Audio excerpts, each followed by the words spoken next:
Good evening सभी को। आवाज आ रही है आप लोगों तक? संभावना कमी थी आज आने की लाइव, लेकिन फिर से एक संभावना बनी और संभावना को परिणाम में बदलने की कोशिश की है। उम्मीद करता हूं कि चल गया होगा। आप लोगों की आवाज आ रही कि नहीं आ रही, एक बार कंफर्म कर दें इस बात को।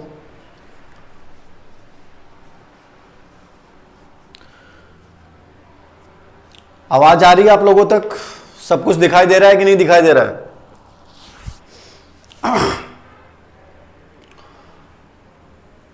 वेरी गुड इवनिंग सभी को। अरे आवाज आ रही कि नहीं आ रही है आप लोगों तक? एक बार बता दें मेरे को, उसके बाद अपन स्टार्ट करते हैं। आ रही है? नमस्कार सभी को, नमस्कार। देखिएगा, कुछ प्रॉब्लम्स थी। ये सिस्टम जो है बहुत ओल्ड सिस्टम था और ये टेक्निकल हेल्पर वगैरह होते हैं, उनको तो पता होता है। ये बार बार बंद होता है, बार बार शुरू होता है और उसके बावजूद मैंने हिम्मत नहीं हारी। ठीक है ना। जिंदगी में एक चीज हमेशा याद रखो कि जब लगातार कोई चीज के पीछे पड़े रहते हो, मैंने एक मोटिवेशनल कहानी आप लोगों को सुनाई थी मूर्तिकार की, और वो कहानी ये मैसेज देती है कि जिंदगी में कोई चीज के पीछे पड़े रहो तो निश्चित रूप से उसमें सक्सेस कहीं ना कहीं मिल जाती है। तो ये लाइफ का फंडा है कि एक तो होता है कि हार मान लेना। वो मैसेज मैंने इसलिए किए कि आप में से बहुत से बच्चे इंतजार नहीं कर पाते हैं, उनको लगता है कि सर शायद अब नहीं आएंगे, हमें लौट जाना चाहिए। तो मैंने सोचा वो डिस्टर्ब नहीं हो, इसलिए मुझे मैसेज करने पड़े। बाकी उस समय भी मैसेज कर रहा था, उस समय भी मैं प्रयास कर रहा था। तो जिंदगी में ये परिस्थितियां, ये स्थितियां हमें बहुत कुछ सिखाती हैं। आज लर्निंग विथ मोटिवेशन वाली क्लास सीरीज का हमारा 32वां पार्ट है और इस 32वें पार्ट के अंतर्गत आज फिर से हम 15 प्रश्नों पर डिस्कशन करेंगे। थोड़ा सा जल्दी स्पीडली हम लोग चलेंगे। पहला प्रश्न आप लोगों के सामने है, पूर्व अनुभव पे आधारित नियंत्रण से परे।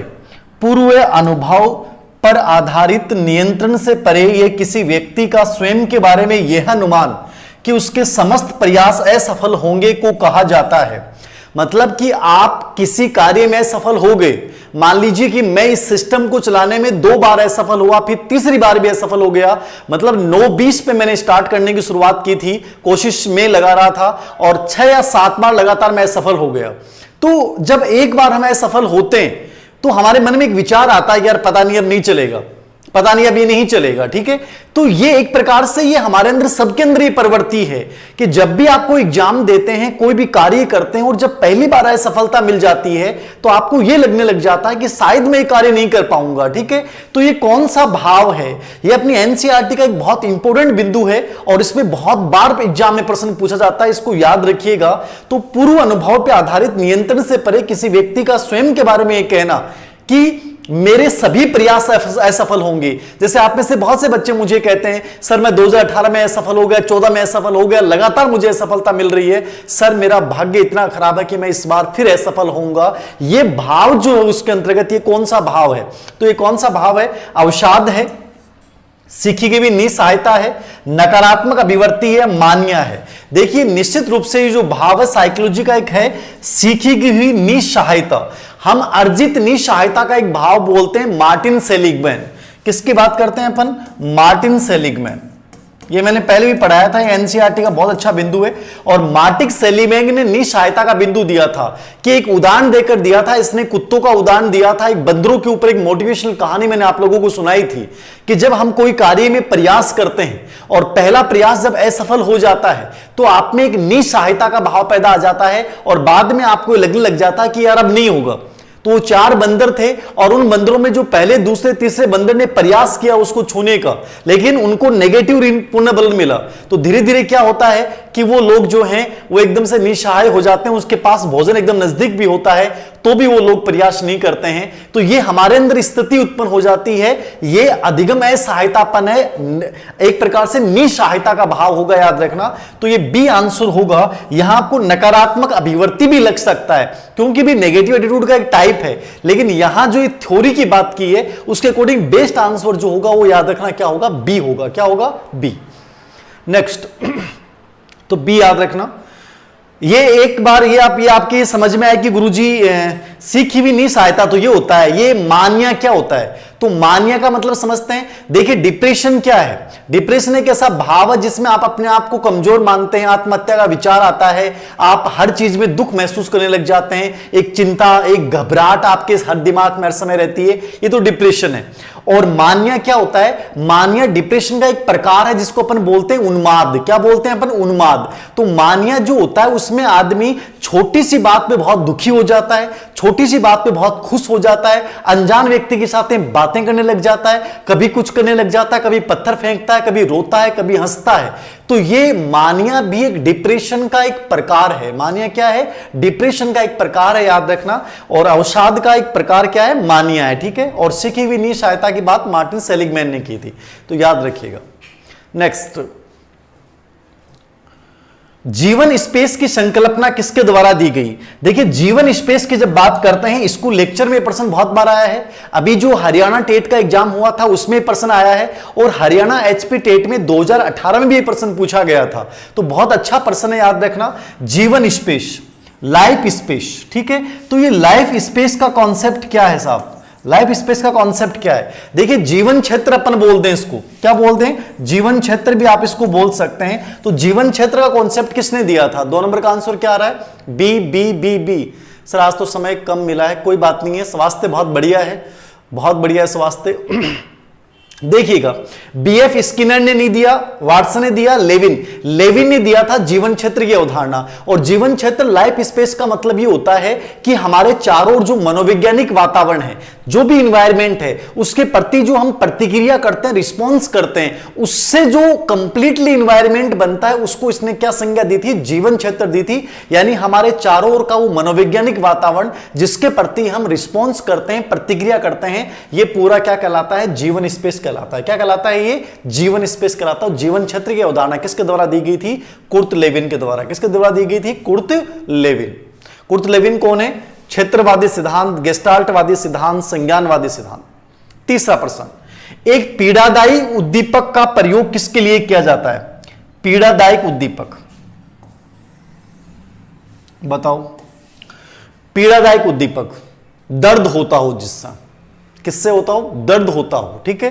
क्या नकारात्मक पुनर्बलन पीड़ादायक उद्दीपक होगा? यस या नो? ठीक है। सजा या दंड, पुरस्कार, सेपिंग। सेपिंग क्या है? सेपिंग स्किनर के सिद्धांत की एक महत्वपूर्ण अवधारणा थी कि बालक के व्यवहार में वांछित परिवर्तन करने के लिए जो पुनर्बलन का अपन न्यायसंगत प्रयोग करते हैं, इसको अपन क्या बोलते हैं? सेपिंग बोलते हैं, ठीक है। पुरस्कार में दंड मतलब दुख तो अनुभव हो ही नहीं सकता पुरस्कार में, पीड़ादायक तो पुरस्कार हो ही नहीं सकता।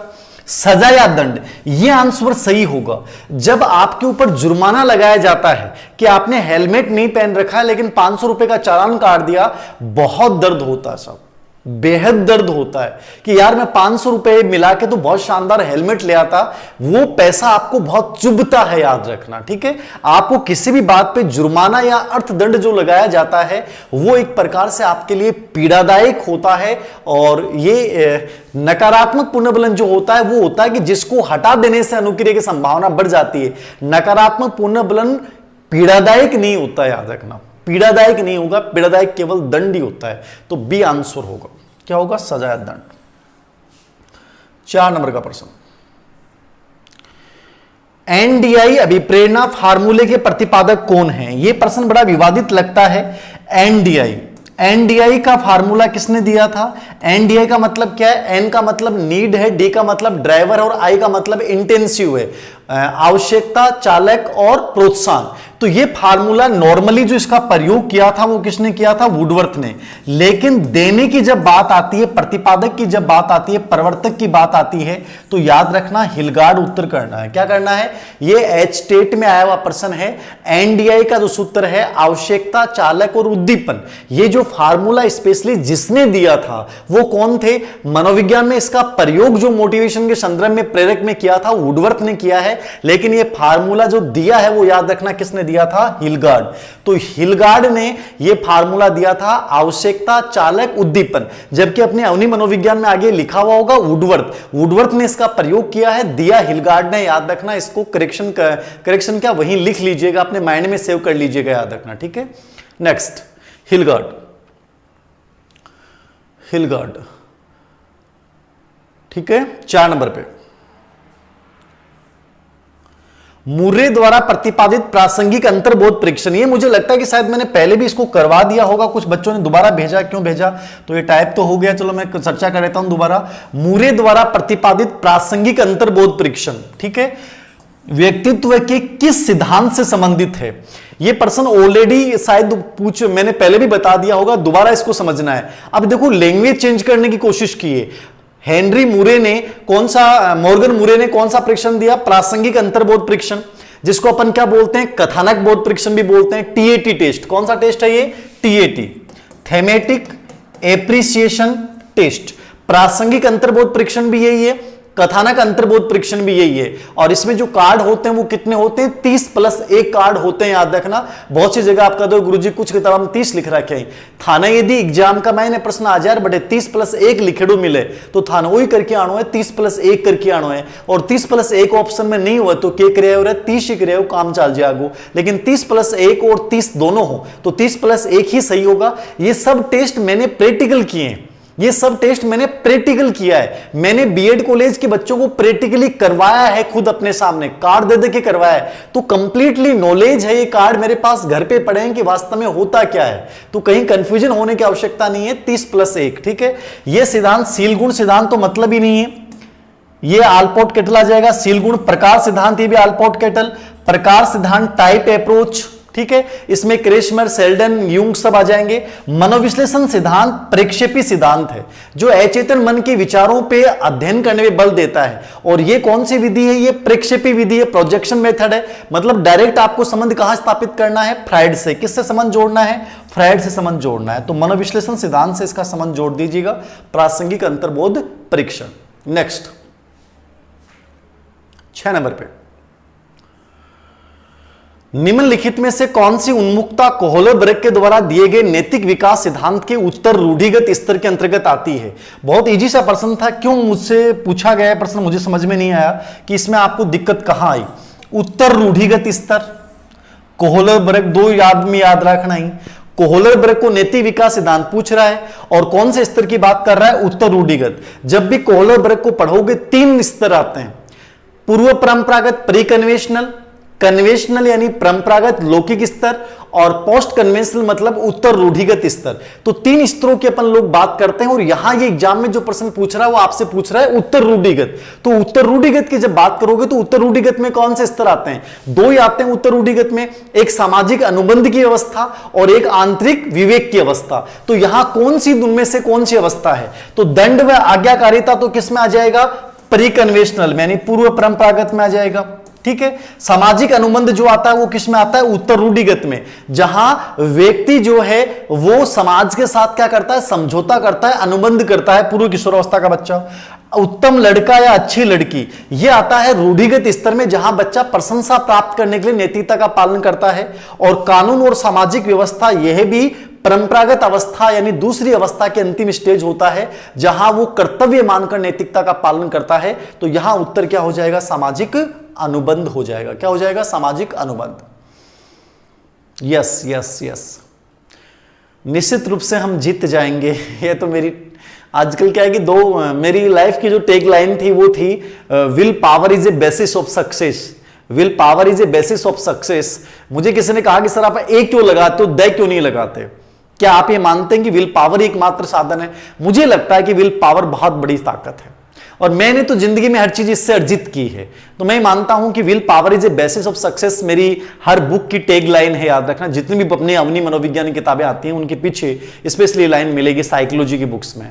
और आजकल एक नई टैग लाइन हमने कोरोना काल में जो जंग लड़ी है, कोरोना काल में जो पॉजिटिविटी फैलाने के लिए मैंने एक लाइन आपके साथ बोली थी कि हौसला बनाए रखिएगा, हम जीत जाएंगे। ठीक है, मैं हारने नहीं दूंगा तुम लोगों को और हम लोग जीत जाएंगे। तो ये अपनी कोरोना काल की स्पेशली गाइडलाइन थी। आगे देखिए 7 नंबर पे,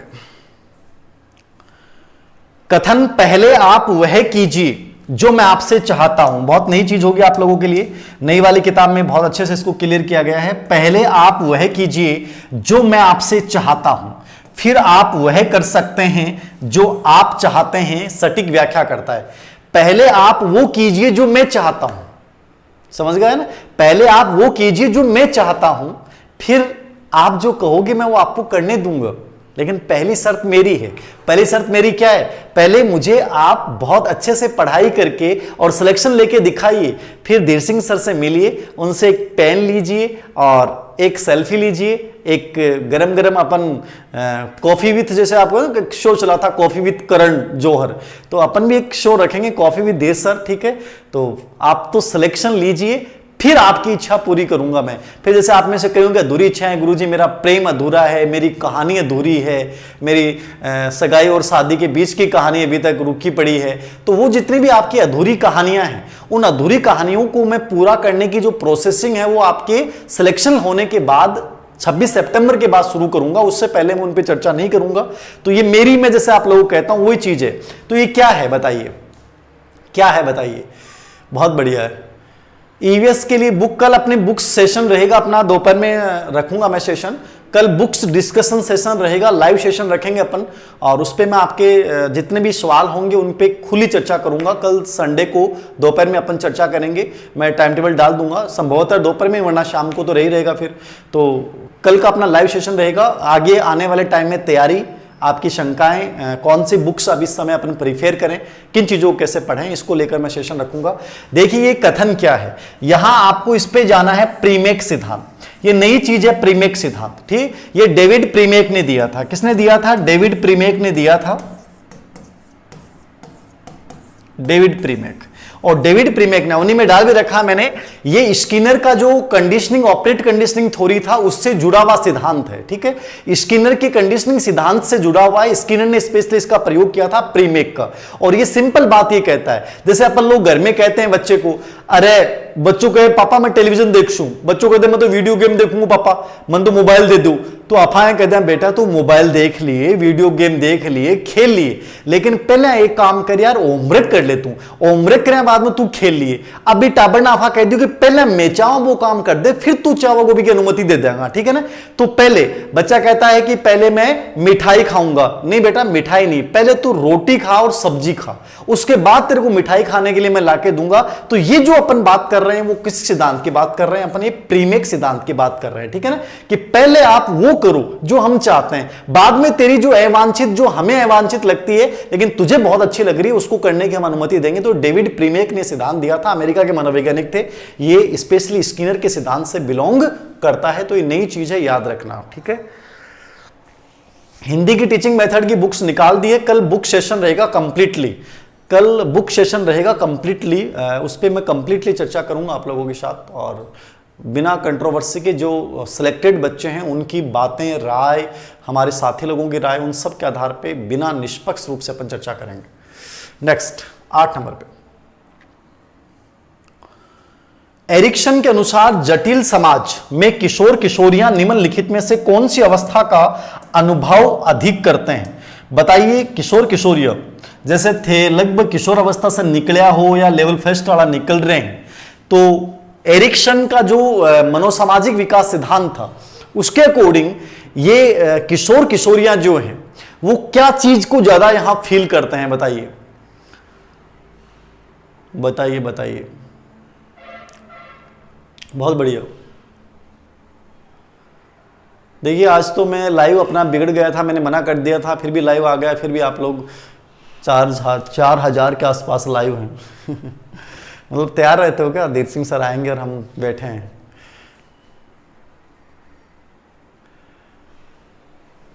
भगवान श्री कृष्ण ने कहा, भगवान श्री कृष्ण ने जो गीता में बातें कही हैं वो बहुत ही व्यवहारिक और मोटिवेशनल बातें हैं सबके सब, ठीक है? देखिए बहुत सिंपल सा सिद्धांत है ये। किशोर किशोरियां, इन्होंने पहचान संकट पे बल दिया था, मैं ज्यादा चर्चा नहीं करूंगा, सीधा ही उत्तर पे आता हूं। पहचान संकट की बात की थी इन्होंने। 13 से जो 18 वर्ष का समय था उसमें जो किशोर किशोरियों में मुख्य मुद्दा होता है एरिक एरिक्सन के अनुसार कि मेरी पहचान क्या होगी, मेरी पहचान मेरे मम्मी पापा से अलग होनी चाहिए, मैं अपने पैरों पे खड़ा रहूं, आत्मनिर्भरता की ओर बात की थी इन्होंने। और यदि इस संकट से वो निकल जाते हैं तो उनमें कर्तव्य परायणता का मानवीय मूल्य विकसित होता है। यदि वो इस पहचान संकट का समाधान कर गए तो एरिक एरिक्सन के अनुसार कौन सा मूल्य विकसित हो जाएगा? कर्तव्य परायणता का मूल्य विकसित हो जाएगा। तो पहचान संकट कहां होता है? किशोर अवस्था की मुख्य विशेषता है। यह आरपीएससी में बहुत बार प्रश्न को रिपीट किया गया है, याद रखना। नेक्स्ट, अधिगम निर्योग्यता का लक्षण है लर्निंग डिसेबिलिटी में क्या आएगा बताइए। अधिगम निर्योग्यता, एक प्रश्न आना है अधिगम निर्योग्यता पे, तो अधिगम निर्योग्यता का लक्षण क्या है? अधिगम निर्योग्यता का लक्षण क्या है बताइए। सर आप महान हैं आपको मैं क्यों लगता हूं महान? क्या दिखता है आपको मेरे में? ईमानदारी से बताना, आपको मेरे में क्या दिखता है कि मैं महान जैसा लगता हूं? मुझे पता नहीं क्यों नहीं लगता कि मेरे में महान जैसी कोई चीजें हैं क्या। आप लोग कहते हो महान हो सर, महान हो सर, महान हो सर, काय का महान हो?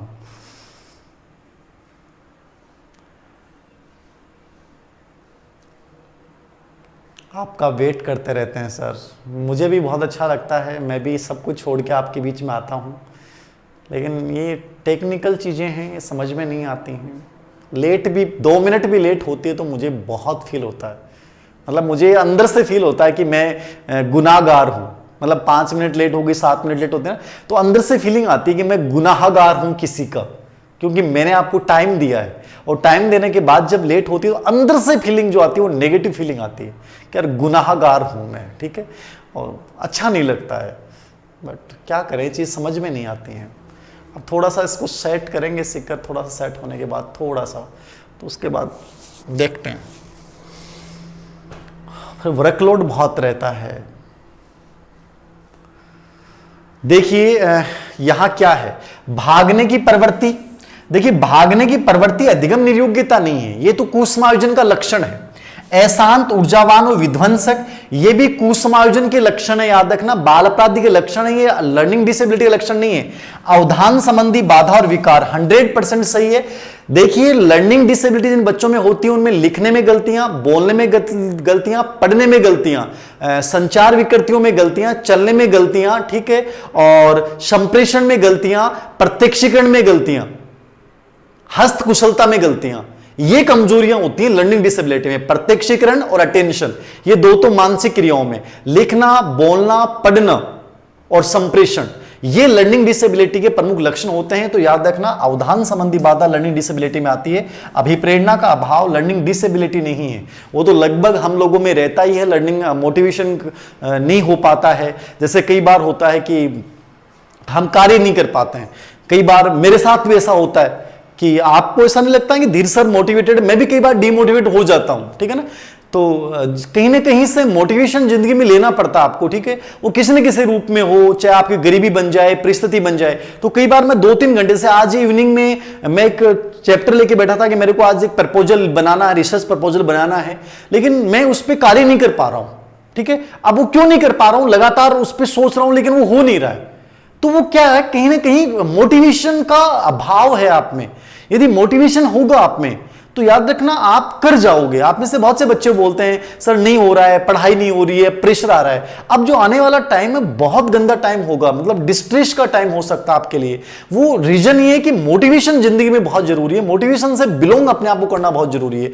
तो अपने आप को हताश मत होने दीजिएगा। और लाइफ में एक ही चीज याद रखना, मैं जो हमेशा सेंटेंस बोलता हूं, हम जीत जाएंगे और जीत जाएंगे। तो सी ऑप्शन गलत है। 10 नंबर, विश्वमन का हस्तक्षेप सिद्धांत किसने दिया?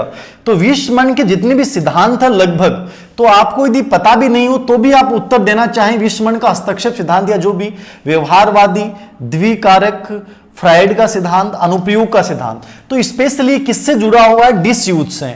अनुप्रयोग अनाभ्यास का सिद्धांत किसने दिया था? एबिंगहॉस ने दिया था, ठीक है। किसी भी कार्य को आप प्रयोग नहीं करते हैं तो उसे कुछ समय बाद में क्या करेंगे, आप भूल जाएंगे। एक प्रकार से वो क्या है, उसमें सीखे गए ज्ञान में क्या है, हस्तक्षेप उपस्थित होना है। तो हस्तक्षेप का जो सिद्धांत है वो किससे जुड़ा हुआ है? डिसयूज के सिद्धांत से जुड़ा हुआ है। तो डी ऑप्शन हो जाएगा। 11 नंबर,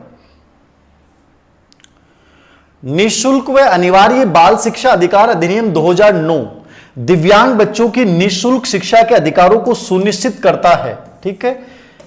किसको सुनिश्चित करता है? दिव्यांग बच्चों की। तो दिव्यांग क्या है? जिनको पहले अपन विकलांग बोलते थे, आजकल उनके लिए नई शब्दावली क्या है, दिव्यांग शब्द यूज किया जाता है, ठीक है। तो दिव्यांग जो शब्द है उन बच्चों के लिए आरटी 2009 में क्या प्रावधान किया गया है? देखिए नॉर्मली तो कितना वर्ष है, 6 से 14 वर्ष के बच्चों के लिए होता है। नॉर्मली तो 6 से 14 वर्ष के बच्चों के लिए आरटी 2009 कि 6 से 14 आयु वर्ग के बच्चों को जो है वो निःशुल्क शिक्षा प्राप्त करने का अधिकार होगा, लेकिन दिव्यांग और विकलांग जो बच्चे हैं उनके लिए प्रावधान जो है वो ये है 6 वर्ष से लेके 18 वर्ष। कितना है? 6 वर्ष से लेके 18 वर्ष तक का जो है वो अधिकार है। कितना अधिकार है? 6 वर्ष से लेके 18 वर्ष तक का अधिकार। 6 वर्ष से लेके 18 वर्ष तक का अधिकार। लाइक बढ़ाओ, बच्चा कह रहा है। कोई बात नहीं, मत बढ़ाने दो, ऐसे ही सही है। बिना लाइक के काम चला लेंगे अपन, मस्त रहो। वेरी गुड सर, आप हमारे आदर्श हैं। आप मेरे बहुत प्रिय विद्यार्थी हैं, याद रखना। बहुत बढ़िया। लॉ ऑफ एक्सरसाइज डिस्यूज 6 से 18 वर्ष, ठीक है, 6 से 18 वर्ष। इनमें से कौन सा बाह्य विप्रेरणा का उदाहरण है? एक्सटर्नल मोटिवेशन, बाह्य प्रेरणा का उदाहरण कौन सा है बताओ? बाह्य विप्रेरणा का उदाहरण कौन सा है?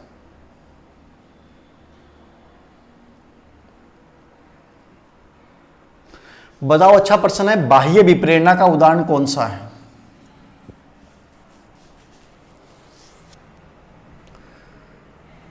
बाह्य विप्रेरणा का उदाहरण कौन सा है? सर का आपकी क्लास का इंतजार रहता है। Very good sir. नई वाली बुक कब तक आ रही है राजवीर जी? नई वाली बुक बुधवार या गुरुवार तक का प्रयास है।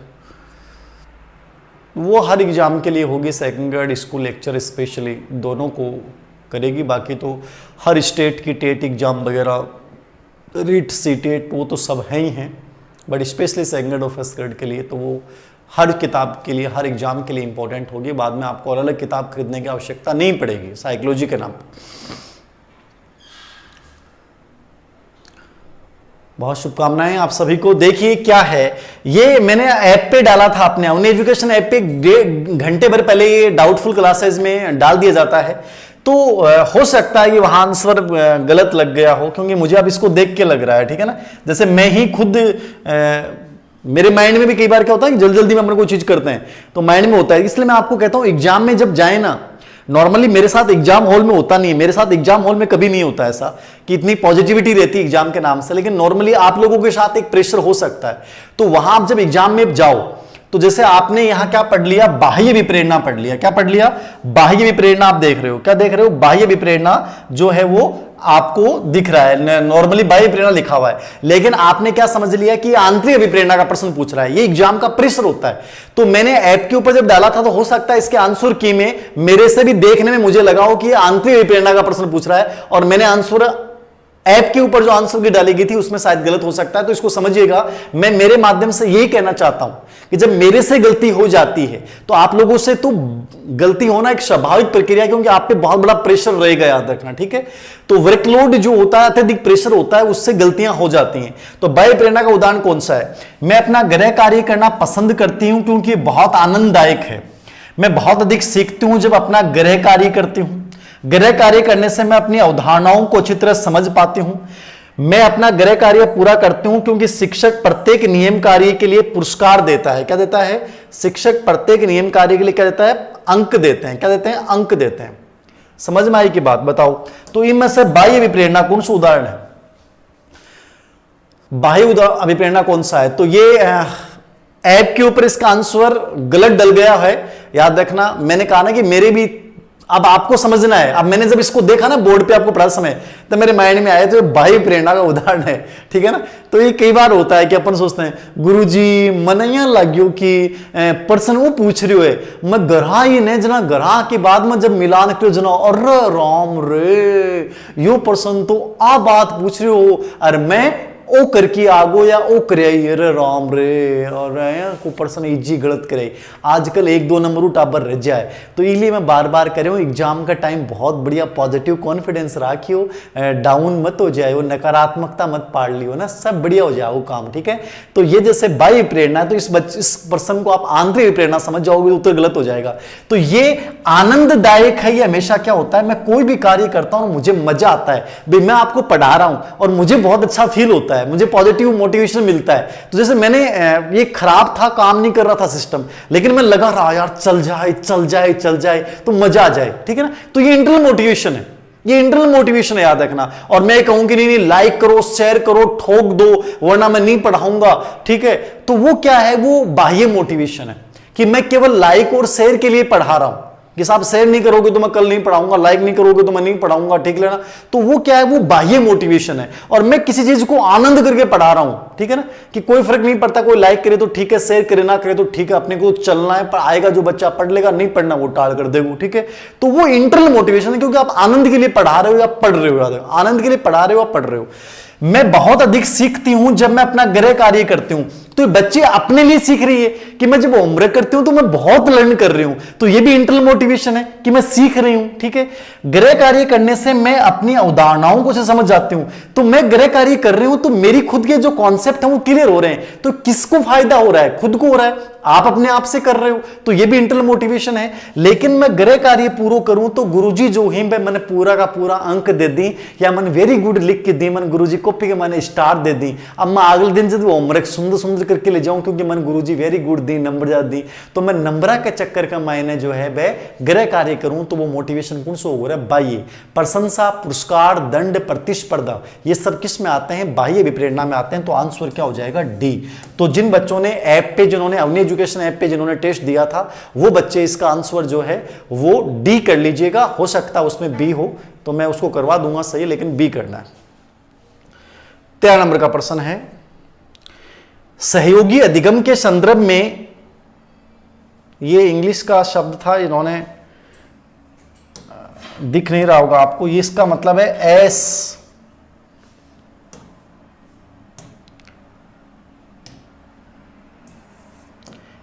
STAD, ठीक है, ये लिखा हुआ है STAD।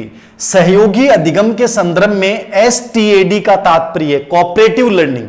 देखिए कोऑपरेटिव लर्निंग का जो कॉन्सेप्ट था वो दिया था जॉनसन व स्मिथ ने। किसने दिया था, जॉनसन व स्मिथ ने कॉन्सेप्ट दिया था। किसने दिया था, जॉनसन व स्मिथ ने कॉन्सेप्ट दिया था 1920 में, ठीक है। तो जॉनसन स्मिथ का कॉन्सेप्ट था कोऑपरेटिव लर्निंग, और कोऑपरेटिव लर्निंग में एक नया बिंदु आपके सामने आया है STAD। तो STAD की फुल फॉर्म क्या है, STAD की फुल फॉर्म क्या है, सभी को नमस्कार, सभी को नमस्कार, बहुत बढ़िया बहुत बढ़िया, सभी को नमस्कार। 5000 लाइव हैं, जबकि हमारा शुरुआत में सेशन रद्द सा हो गया था, अंतिम स्टेज पे चल गया, और फिर भी आप 5000 प्लस लाइव हैं, ये बहुत बढ़िया बात है। रेट में सिलेक्ट हो गए सर, आपको निश्चित रूप से मेरी दिली कामना है, मैं चाहता हूं कि मेरे 50 जितने भी 30,000 पेन हैं वो मेरे लग जाएं, टॉप लेवल के पेन बांट दूं मैं, तो आपके घर में सब चीजें दे दूं यदि तुम सिलेक्शन लेके दे दोगे। मैं बढ़िया से बढ़िया पेन दूंगा, सबसे शानदार वाला पेन दूंगा आपको, और वो पेन इतना गजब का होगा, आपको ऐसा लगेगा कि यार क्या पेन दिया है, ठीक है। मैं ऐसी सेल्फी लूंगा आप लोगों के साथ कि वो सेल्फी नहीं होगी, वो एक प्रकार से प्रतिमा वाली सेल्फी होगी। तुम प्लीज मुझे सिलेक्शन दे दो, मुझे बहुत खुशी होगी। तुम बेस्ट से बेस्ट पेन मांगोगे, वो पेन दे दूंगा, 35 के 35,000 दे दूंगा, तो ले आओ बस, ठीक है ना। देखो ये STAD का फुल फॉर्म क्या है, आपको इनको समझ, आपने कभी पहले पढ़ा नहीं इसलिए आप इसमें तुक्के लगाओगे, तुक्का लगाना नहीं है। जिन्होंने ऐप पे दिया उन बच्चों को तो पता है। S का मतलब है स्टूडेंट, T का मतलब है टीम, A का मतलब है अचीवमेंट, और D का मतलब है division. Students, team, achievement, division, ये है STAD। मतलब सहयोगी अधिगम में अपन लोग क्या करते हैं कि सभी बच्चे जो हैं उनको छोटे छोटे ग्रुप में विभाजित कर दिया जाता है, और छोटे छोटे समूह में विभाजित होकर बच्चे अधिगम के लक्ष्य को प्राप्त करने के लिए बिना किसी प्रतिस्पर्धा के एक टीम में, समूह में आपस में चर्चा करके सीखते हैं, उपलब्धि को बढ़ाते हैं। इस कॉन्सेप्ट को नाम दिया गया था STAD, student, team, achievement, division, यानी छोटे छोटे समूह में विभाजित होकर, टीम में विभाजित होकर, और उपलब्धि यानी लक्ष्य को प्राप्त करने के लिए जो है वो चर्चाएं करके सीखते हैं, STAD। आगे देखो 14 नंबर को प्रश्न है, निम्नलिखित कथनों पे ध्यान दें तथा दिए गए कूट संकेत के आधार पे उत्तर दें। तो निम्नलिखित कथना से बताओ फटाफट क्या है, अंतर्नोद, ठीक है, अंतर्नोद को मतलब क्या है, ड्राइव, इंग्लिश का शब्द जो है उल्टा होगा। अंतर्नोद आवश्यकता, आवश्यकता मतलब क्या है, नीड से उत्पन्न होता है, एकदम सही है। अंतर्नोद आवश्यकता से उत्पन्न होगी, आवश्यकता जहीं उत्पन्न हुई भोजन तो भूख की होगी, प्रेरक होगा अंतर्नोद। किसी चीज की कमी की अवस्था आवश्यकता है, नीड। कोई चीज की शरीर में कमी हो चाहे अति हो, दोनों चीजें ना फाके बोलना रहे आवश्यकता, कमी भी आवश्यकता और अति भी आवश्यकता है। और तीसरा है प्रोत्साहन, इंसेंटिव, आवश्यकता की पूर्ति व अंतर्नोद की कमी होती है। इसको दो पूरा कर देता हूं मैं एक बार, ठीक है ना। निम्न कथनों पर ध्यान दें तो इसमें देख रहे हैं आप, तीसरा कथन है प्रोत्साहन जो है वो क्या है, प्रोत्साहन इंसेंटिव से आवश्यकता की पूर्ति व अंतर्नोद की कमी होती है। जैसे इंसेंटिव मिलेगा तो आवश्यकता तो कम हो जाएगी, जहां भोजन सामग्री मिल गई, भोजन आवश्यकता है, भूख चालक अंतर्नोद है, और भोजन सामग्री की होगी उद्दीपन हो गया, ठीक है। तो जैसे मिला तो भोजन में तो क्या होगी, पूर्ति हो गई, और अंतर्नोद जो चालक, अंतर्नोद वो काम क्या थाने चलावा है, जहां थे बैठा हो कि धीर सिंह सर बढ़िया बढ़िया प्रश्न लेके आऊंगा पढ़ाऊंगा, तो वो चालक थाने प्रेरित कर रखे हैं, थाने नींद को नहीं आने दे रहे हो, ठीक है। ते बहुत 5-6 घंटा सो के भी काम काट लो, जो कि पहले पड़ा रहता, तो वो चालक थान दौड़ा रहे हो है कि के लिए, रीट के लिए, नौकरी की थारी आवश्यकता है, नौकरी की थारी आवश्यकता है। तो वो चालक ड्राइवर जो होता है उस नौकरी के लिए, रीट जैसे आप लोगों की आवश्यकता नौकरी के लिए, तो वो चालक जो आपको गतिमान बना रहा है। और जैसे ही आपको थर्ड ग्रेड में सिलेक्शन हो जाओगे, अंतर्नोद आपका इंसेंटिव मिल जाएगा, तो आप थारी आवश्यकता की पूर्ति होगी, नौकरी लागत है, बेरोजगारी को मिटको। और जो चालक था ना वो दिमो जागो कि यार बहुत पढ़ लिया रहे, यार बहुत परेशान हो, यार 2 साल होगी रीट की तैयारी करता करता, अब देखना अब आनंद लेगा, घूम के आऊंगा घटे, और कोई ब्याह शादी की व्यवस्था करांगा या कोई और काम करांगा, लेकिन मस्ती करांगा और घटे जाऊंगा, घूमांगा, किताब पढ़ांगा, मूवी देखांगा, बढ़िया 2, 4, 5, 10 बढ़िया बढ़िया, ठीक है। तो यहाँ एकदम से ड्राइवर कमजोर हो जाओ, फिर 15-20 दिन बाद में फिर विचार आओगे यार फर्स्ट ग्रेड की वैकेंसी आगे, सेकंड ग्रेड की आगे तैयारी करा, लेकिन वो कुछ समय बाद में होगा। तो ये तीनों ही कथन सही है, ये तीनों ही कथन सही है, याद रखना। ये स्टेट में आया हुआ प्रश्न है, तो यहां 14 नंबर का प्रश्न का जो आंसर होगा वो क्या हो जाएगा, तीनों ही कथन सही है। तो 1, 3 सही है, केवल 2 सही है, 2, 3 सही है, डी ऑप्शन हो जाएगा 1, 2 और 3, यानी कि तीनों ही कथन जो हैं वो सही हैं, तीनों ही यानी ऑल सही हो गए। पिछला अधिगम वर्तमान अधिगम विषयों के पुनः स्मरण में बाधा पैदा करता है, ये कौन सा अवरोध है। पिछला अधिगम वर्तमान अधिगम विषयों के पुनः स्मरण में बाधा पैदा करता है, कौन सा अवरोध है, ठीक है। तो 2 प्रकार का अवरोध माना जाए, ठीक है। नई वाली किताब पे इस पे पूरा कंप्लीटली मैटर दिया है मैंने इन दोनों अवरोधों के ऊपर भी। एक तो होता है पश्चव्यापी तिरोगामी अवरोध, एक होता है अग्र सक्रिय प्रीएक्टिव इनहिबिटेशन, ठीक है। ये तो रेट्रोएक्टिव ही इनहिबिटेशन है। पश्चगामी का तो मतलब क्या होता है, रेट्रोएक्टिव, और ये क्या होता है, प्रीएक्टिव। ये इन दोनों को तो छोड़ दो, ठीक है ना, इन दोनों को तो छोड़ देना, इन दो में से अपने को आंसर करना है, ठीक है। या तो पश्चव्यापी अवरोध है या अग्र सक्रिय अवरोध है। तो पश्चव्यापी अवरोध का तो मतलब ये होता है, ठीक है ना, रेट्रोएक्टिव इनहिबिटेशन, अवरोध का मतलब होता है इनहिबिटेशन, ठीक है। ये प्रीएक्टिव है, ये रेट्रोएक्टिव है। तो देखो पश्चगामी को तो मतलब हुआ है कि वर्तमान में कोई चीज सीखी थी, वर्तमान में कोई चीज सीखी और वो था रहे पिछले शिक्षा में दिक्कत पैदा करे, ठीक है, वो तो है पश्चव्यापी। यहां प्रश्न क्या पूछ रहा है, पिछला अधिगम वर्तमान अधिगम में कठिनाई पैदा कर रहा है कि काल थे कोई चीज पढ़ी, काल मान लो थे मोटिवेशन टॉपिक पढ़ो और आज थे व्यक्तित्व पढ़ रहे हो, ठीक है ना, काल थे मोटिवेशन पढ़े और आज व्यक्तित्व पढ़ रहे हो, तो काल वालों जो पढ़ेड़ो है वो आज बाधित करे, आज कमजोर करे। वो अधिगम जो है वो कौन सा हुआ है, वो अवरोध कौन सा हुआ, वो अग्र सक्रिय हुआ है, प्रीएक्टिव इनहिबिटेशन होता है। तो पिछला अधिगम वर्तमान अधिगम में कठिनाई पैदा करेगा, ये अग्र सक्रिय है। और पश्चव्यापी का मतलब होता है वर्तमान अधिगम, मतलब वर्तमान जो अधिगम है वो पिछले अधिगम में कठिनाई पैदा करता है, तो वो क्या हो जाएगा, पश्चव्यापी, यानी उल्टा हो जाएगा। तो इसका उत्तर क्या हो जाएगा, बी, क्या हो जाएगा, बी। तो ये आज के 15 इंपॉर्टेंट प्रश्न थे, उम्मीद करता हूं काफी अच्छा है। तो ये प्रीएक्टिव है और ये रेट्रोएक्टिव इनहिबिटेशन है। इनहिबिटेशन का मतलब क्या होता है, अवरोध होता है। ये प्रीएक्टिव इनहिबिटेशन है, ठीक है। तो देख लीजिएगा इनको। Thank you very much. जय हिंद, जय भारत, वंदे मातरम। मस्त रहिएगा, हम जीत जाएंगे। कल संडे को हमारा लाइव सेशन रहेगा, बुक्स चर्चा और कंप्लीट अंतिम रणनीति के साथ कैसे क्या आपकी शंकाएं हैं, समाधान है, उनको लेकर मैं चर्चा करूंगा। कल मिलते हैं। जय हिंद, जय Bharat. Thank you very much.